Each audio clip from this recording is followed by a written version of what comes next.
Everyone, welcome to my channel. So दोस्तों, आज की ये वीडियो बहुत ज़्यादा इंपॉर्टेंट होने वाली है बीए प्रोग्राम वाले स्टूडेंट्स के लिए। बिकॉज गाइस, आज मैं आप लोगों के साथ शेयर करने वाली हूँ आप लोगों के 4th सेमेस्टर हिस्ट्री का क्वेश्चन पेपर। सो गाइज, आप लोगों के लिए क्वेश्चन पेपर बहुत ज़्यादा इंपॉर्टेंट है एंड इस क्वेश्चन पेपर के अंदर जितने भी क्वेश्चन हैं सारे मैं आपको अच्छे से सॉल्व कराने वाली हूँ। एंड गाइज, आप लोगों की बहुत ज़्यादा हेल्प होगी इन क्वेश्चन से आपके एग्जाम के अंदर। सो गाइज, अभी आप लोग काफ़ी ज़्यादा परेशान चल रहे हैं आपकी क्लासेस के इशू को लेकर। तो दोस्तों देखिए, मैं आपको यही बोलना चाहती हूँ कि आप लोग बिल्कुल भी परेशान मत होइए, क्योंकि आप लोगों की प्रिपरेशन बहुत अच्छे से मैं कराने वाली हूँ। आप लोगों को बिल्कुल भी टेंशन लेने की ज़रूरत नहीं है। बस आपको एक चीज़ करनी है, वो करना है आपको खुद से थोड़ा सा सेल्फ स्टडी। तो गाइज, इस चीज़ को आप थोड़ा सा ध्यान रखिए एंड खुद से थोड़ा सा सेल्फ स्टडी करने की कोशिश कीजिए एंड बाकी सब अच्छे से हो जाएगा। आप लोगों को टेंशन लेने की ज़रूरत नहीं है। तो चलिए गाइज, फटाफट से हम डिस्कस करना शुरू करते हैं हमारे क्वेश्चन पेपर के बारे में। सबसे पहले आप लोगों को यहाँ पे नज़र आ रहा होगा आपके सब्जेक्ट का नेम। सो गाइज, ये जो सब्जेक्ट है जो आपको 4th सेमेस्टर के अंदर हिस्ट्री पढ़नी है वो है आपकी 1700 से 1950 की हिस्ट्री। और ये हिस्ट्री है इंडिया की, हिस्ट्री ऑफ इंडिया 1700 से 1950। सो गाइज, ये बहुत ज़्यादा इम्पॉर्टेंट टाइम पीरियड है अगर हम इंडिया के पॉइंट ऑफ व्यू से बोलें। बिकॉज इस टाइम पे ब्रिटिशर्स हमारे इंडिया के अंदर आ चुके थे एंड हम लोग अपनी फ्रीडम स्ट्रगल कर रहे थे, ब्रिटिशर्स से आज़ाद होने की कोशिश कर रहे थे। सो गाइज, उसी से रिलेटेड चीज़ें आपको के अंदर पढ़नी है एंड गाइज मैं आपको सारी चीज़ें अच्छे से कवर कराऊंगी। तो आप लोगों को बहुत अच्छे से ये सब्जेक्ट समझ आएगा एंड बहुत ज़्यादा इंटरेस्ट आएगा आपको ये सब्जेक्ट पढ़ने में। इसके अलावा दोस्तों, आपको यहाँ पे सेमेस्टर भी नज़र आ रहा होगा, 4th सेमेस्टर। तो चलिए दोस्तों, फटाफट से शुरू करते हैं एंड डिस्कस करना शुरू करते हैं हमारे क्वेश्चन नंबर 1 के साथ। सो दोस्तों, हमारा जो क्वेश्चन नंबर 1 है वो है 18वीं शताब्दी में मुगल साम्राज्य के पतन के कारणों का संक्षिप्त शब्दों में परीक्षण कीजिए। दोस्तों, अगर आपको क्वालिटी थोड़ी सी ख़राब लग रही हो वीडियो की तो आप लोग बिल्कुल टेंशन मत लीजिएगा। एक्चुअली ये जो PDF है ये उल्टी थी, तो इसको आप लोगों के लिए सही करने के लिए जब मैंने कोशिश की तो इसकी क्वालिटी थोड़ी सी ख़राब हो गई है। लेकिन गाइज, आप लोग बिल्कुल परेशान नहीं होना, आप लोगों के लिए मैं हर क्वेश्चन को पढ़ूंगी, तो आप लोग बस मेरी वॉइस के ऊपर फोकस कीजिएगा, आप लोगों को क्वेश्चन समझ आ जाएगा। सो क्वेश्चन नंबर 1 के अंदर हमसे पूछा जा रहा है कि मुगल साम्राज्य का जो पतन हुआ उसके क्या कारण थे। 18वीं शताब्दी के बारे में पूछा जा रहा है। सो दोस्तों देखिए, मुगल साम्राज्य के पतन के पीछे काफ़ी सारे कारण थे। अगर मैं बात करूं मुगल साम्राज्य के महान शासकों की, तो औरंगज़ेब के बाद जितने भी मुगल शासक हुए वो सारे बिल्कुल नालायक थे एंड उनमें वो काबिलियत नहीं थी कि वो साम्राज्य को अच्छे से संभाल सके। सो दोस्तों, उन लोगों की गलतियों की वजह से तो मुगल साम्राज्य का पतन हुआ ही। साथ के साथ 18वीं शताब्दी की अगर हम बात करते हैं, 18वीं सेंचुरी की हम बात करते हैं, तो उस टाइम तक इंडिया के अंदर ब्रिटिशर्स आना शुरू हो गए थे व्यापार के लिए। तो उन्होंने देखा कि इंडिया एक बहुत ज़्यादा अच्छा देश है, बहुत ज़्यादा धनी देश है, तो क्यों ना इसके ऊपर कब्जा किया जाए। तो बहुत सारे कारण थे मुगल साम्राज्य के पतन के। ब्रिटिशर्स का भी हाथ था और उनके जो खराब राजा थे उनका भी हाथ था। तो दोस्तों, ये क्वेश्चन मैं आपको पूरा अच्छे से कंप्लीट कराऊंगी। होप सो अभी आपको क्वेश्चन समझ आ गया होगा। अब बात करते हैं दोस्तों हम हमारे क्वेश्चन नंबर 2 के बारे में। क्वेश्चन नंबर 2 है हमारा कि 18वीं शताब्दी में बंगाल या मैसूरू में ब्रिटिश ने अपनी सत्ता किस प्रकार स्थापित की। सो दोस्तों, स्थापित कैसे की ब्रिटिशर्स ने, बंगाल या फिर मैसूरू, दोनों में से आपको एक के बारे में बताना है अपनी सत्ता। सो दोस्तों, ये क्वेश्चन भी आपका मैं अच्छे से कराऊंगी, इसको भी आप लोगों को अच्छे से कर जाना है क्योंकि ये भी आपके एग्जाम में आने की पॉसिबिलिटी है। अब बात करते हैं दोस्तों हम हमारे क्वेश्चन नंबर 3 के बारे में।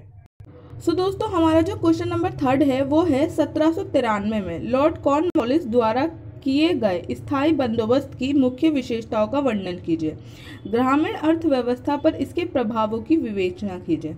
सो गाइस, जब ब्रिटिशर्स हमारे ऊपर राज कर रहे थे, हुकूमत कर रहे थे, उस टाइम पे ब्रिटिशर्स ने एक अधिकारी को हमारे इंडिया के अंदर नियुक्त कर रखा था, जिसका टाइम पे नाम चेंज होता रहता था लेकिन अधिकारी सेम रहता था, जो कि था, जैसे कि आप लोगों ने पढ़ा होगा हिस्ट्री के अंदर गवर्नर्स के बारे में, गवर्नर जनरल के बारे में एंड वाइसराय के बारे में।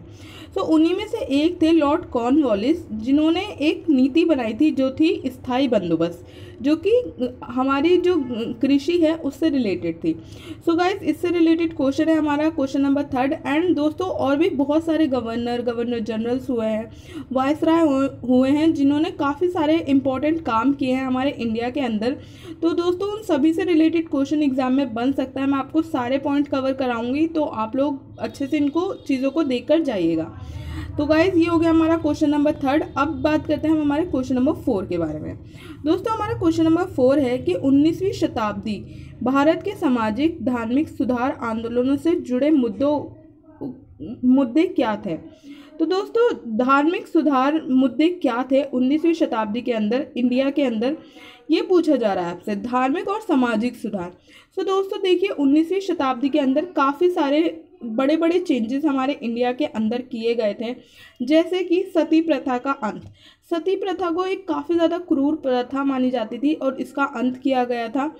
बहुत सारे मूवमेंट चलाए गए थे जिससे कि मतलब गर्ल्स एजुकेशन को, और भी बहुत सारी ऐसी चीज़ें हैं जिनको बढ़ावा दिया गया था 19वीं शताब्दी के अंदर। तो उसी से रिलेटेड पॉइंट है ये, एंड इससे रिलेटेड चीज़ें मुझे आपको अच्छे से कवर करानी है, जो कि मैं आपको अच्छे से कवर कराऊंगी। सो दोस्तों ये हो गया हमारा क्वेश्चन नंबर 4। अब हम बढ़ते हैं हमारे क्वेश्चन नंबर 5 की तरफ गाइस। तो चलिए फटाफट से हम अपना क्वेश्चन नंबर 5 भी देख लेते हैं। सो दोस्तों हमारा क्वेश्चन नंबर 5 है 1857 के विद्रोह के क्या कारण एवं प्रभाव थे। सो दोस्तों 1857 के विद्रोह के बारे में पूछा जा रहा है। गाइस ये क्वेश्चन बहुत ज़्यादा इंपॉर्टेंट है आपके लिए, इसको किए बिना आप लोग प्लीज़ मत जाइएगा, क्योंकि इससे रिलेटेड क्वेश्चन आपके एग्जाम में ज़रूर बनेगा।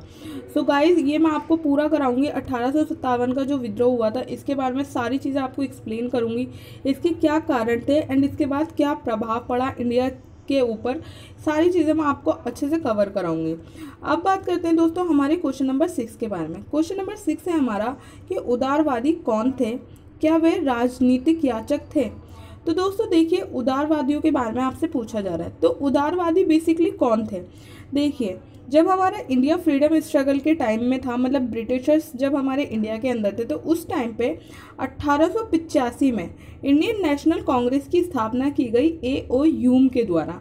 एंड इंडियन नेशनल कांग्रेस के अंदर दो टाइप के लोग थे, पहले थे उदारवादी और दूसरे थे गरम दल के लोग। तो उदारवादियों को नरम दल भी कहा जाता है, एंड जो दूसरे टाइप के लोग थे वो थे गरम दल के लोग।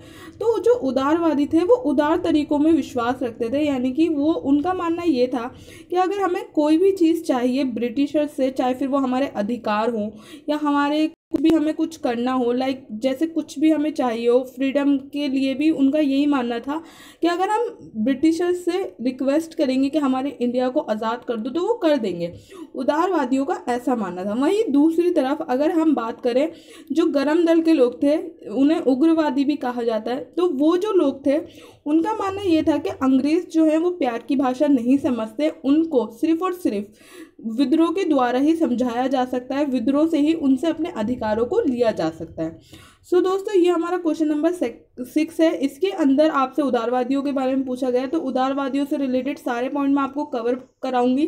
कौन कौन से लोग इस ग्रुप के अंदर थे, क्या क्या काम करते थे ये लोग, सारी चीज़ें मैं आपको अच्छे से कराऊंगी। एंड इसके अलावा जो गरम दल है उससे रिलेटेड क्वेश्चन भी आपके एग्जाम में आ सकता है, तो वो भी मैं आपको अच्छे से कंप्लीट कराऊंगी। अब बात करते हैं दोस्तों हम हमारे क्वेश्चन नंबर 7 की तरफ। सो दोस्तों हमारा जो क्वेश्चन नंबर 7 है उसके अंदर पूछा जा रहा है कि भारतीय राष्ट्रीय आंदोलन में गांधी के विचार, तरीके और बदलती रणनीतियों के महत्व की रूपरेखा प्रस्तुत कीजिए। सो दोस्तों गांधी जी बहुत ज़्यादा इंपॉर्टेंट है हमारे लिए। गांधी जी से रिलेटेड जितने क्वेश्चन हैं सारे आपको कराऊंगी, क्योंकि इनसे रिलेटेड क्वेश्चन आपके एग्जाम में बनेंगे एंड 1 से 2 क्वेश्चन आपको देखने को मिलेंगे गांधी जी से रिलेटेड।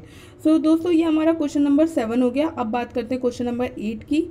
दोस्तों क्वेश्चन नंबर 8 के अंदर हमसे पूछा जा रहा है कि आप इस बात से सहमत हैं कि भारत का विभाजन अवश्य भावी था, विवेचना कीजिए। सो दोस्तों भारत के विभाजन से रिलेटेड क्वेश्चन आपसे पूछा जा रहा है, इसको मैं आपको अच्छे से कंप्लीट कराऊंगी कि क्या क्या रीज़न हुए जिससे कि हमारे इंडिया का पार्टीशन हुआ, क्या क्या रीज़न थे भारत के विभाजन के, सारी चीज़ों को आपको कवर कराऊंगी। बात करते हैं क्वेश्चन नंबर 9 की। दोस्तों क्वेश्चन नंबर 9 के अंदर पूछा जा रहा है कि स्वतंत्र भारत के संविधान के गठन में मजबूरियों और मुद्दों को रूप रेखांकित कीजिए, यानी कि मजबूरियां क्या थी। भारतीय संविधान को गठन करने में, संविधान को बनाने में और क्या मुद्दे थे। सो गाइज ये आपको अच्छे से कवर करना है। सो दोस्तों ये हो गया हमारा क्वेश्चन नंबर 9। अब बात करते हैं हम हमारे क्वेश्चन नंबर 10 के बारे में। सो दोस्तों क्वेश्चन नंबर 10 के अंदर हमारे पास 5 ऑप्शन हैं, जिनमें से किन्हीं 2 के ऊपर हमें लिखना है। सो सबसे पहला ऑप्शन है हमारा धन का निष्कासन। तो धन का निष्कासन यानी कि किस तरीके से ब्रिटिशर्स हमारे इंडिया से धन लेकर गए थे, उससे रिलेटेड चीज़ों को कवर करना है। सेकेंड ऑप्शन है ज्योतिबा फूले, इनसे रिलेटेड आपको पूछा जाएगा। एंड थर्ड ऑप्शन है हमारा संथाल विद्रोह। तो गाइस संथाल विद्रोह से रिलेटेड चीज़ें मैं आपको कवर कराऊंगी। एंड लास्ट के जो 2 ऑप्शन हैं वो हैं चंपारण सत्याग्रह और आज़ाद हिंद फौज। दोस्तों ये बहुत ज़्यादा इंपॉर्टेंट हैं दोनों ऑप्शन, इन दोनों से रिलेटेड क्वेश्चन एग्जाम में ज़रूर आएगा, इसको आपको करके जाना है। तो आज की इस वीडियो में बस इतना ही गाइस, मिलती हूँ नेक्स्ट वीडियो के अंदर। होप सो ये वीडियो आपके लिए हेल्पफुल रही होगी। लाइक कर दीजिएगा, शेयर कर दीजिएगा एंड चैनल को सब्सक्राइब करना मत भूलिएगा।